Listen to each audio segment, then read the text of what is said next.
We live in the era of the accusation. The accusation is enough to ruin your life. The accusation doesn't have to be proved. I just say, you said this, you are bad, and ergo, you become bad. That is the madness of it. But anyway, you're out of Birkbeck now, and you're at Buckingham University, and you've started this anti-woke course. You call it an elite ideology, wokery. Explain that.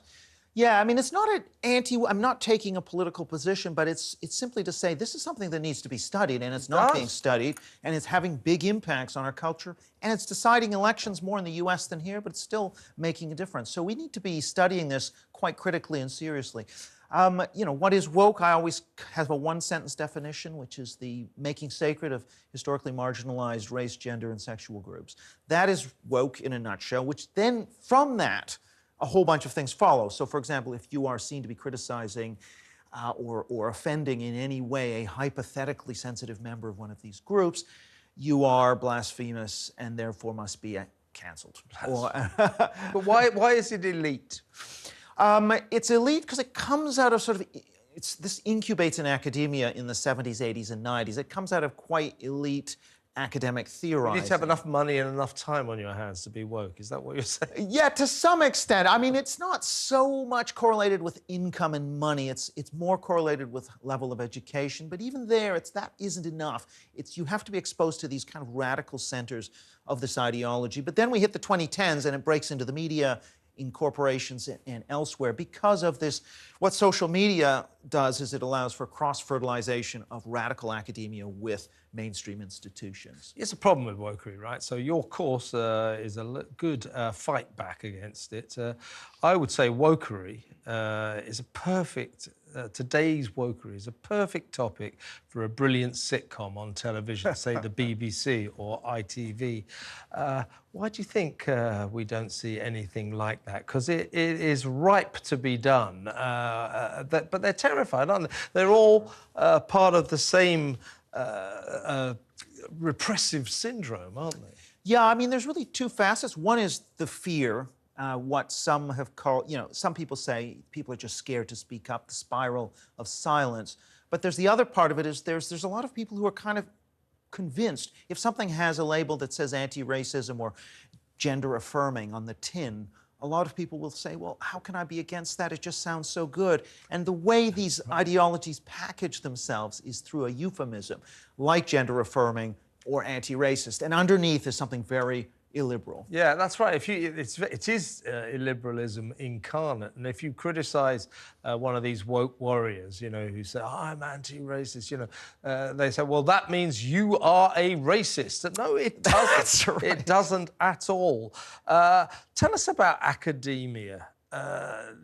Which is, the breeding ground of extreme wokery. So professors, students, lecturers, these people are deans of colleges. These people are supposed to be intellectual. They're supposed to be clever. And yet when it comes to wokery, they act like a bunch of total morons. Somebody once explained to me about academia, and I said, well, why aren't they cleverer? Why are they so stupid? He said, because they are all members of a cult.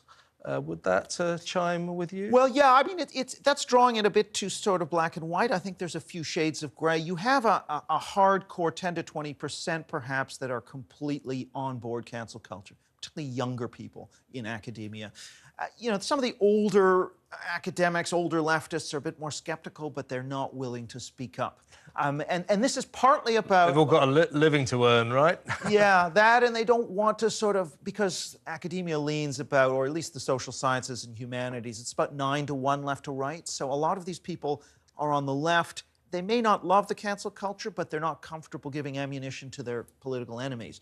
And so they don't say anything. And so this thing just metastasizes. And yeah, I mean, it's gotten pretty bad. And there's two problems. I mean, one is you get people weaponizing the disciplinary apparatus to investigate wrongthink. That's the radicals. But then you also have, because of this 9-1 slant, you have a certain supportive structure of people who aren't willing to challenge this ideology, and it creates a lot of peer pressure. So if you're outed as a conservative, that can be really career limiting for you. And why, why do the proponents of wokery support the suppression of debate. Why are they so antagonized or, terrified of people who might not agree with them? I mean, this is totalitarianism. What is wrong with them? Well, it all stems, crudely put, they put equality of outcome and not hurting feelings above free speech. So their value system just prioritizes those things Don't be above offensive. freedom. Offensive. Yeah, exactly. So hurting feelings becomes a microaggression, becomes emotional trauma, becomes somehow upholding a system of oppression in their worldview. And I think there's no evidence for this. There's no attempt to say, well, geez, maybe people are actually being ideologically sensitized to being a victim. And once you actually tell people they're victims, they'll start thinking like victims. A word in support of the kids, if you like, and this is bearing in mind that not all students are young, Right. but let's talk about the younger students. I think that in the press they get a disservice because everyone's like, all these students, all these campus kids, they're woke lunatics and so on and so forth. But they're not, are they? Most of them are, perfectly normal people who get tarred with the same woke brush as the extremists. Most students aren't like this, are they? I think most are more moderate, but I don't want to underplay the crisis that liberalism faces. I'll just give you an example. If you take, and it's not just students, there's not much difference between young people who aren't at university and those who are. If you ask them, should J.K. Rowling be dropped by her publisher, they break about 50% yes, 50% no, whereas anyone over 50, it's like only 3 or 4% would agree to that. We do have a problem of moral absolutism and growing illiberalism amongst the younger population, especially younger women, but still generally in the younger population. And we have to turn that around. I think it starts in the school system, by the way. Once they step on campus, their views are largely formed.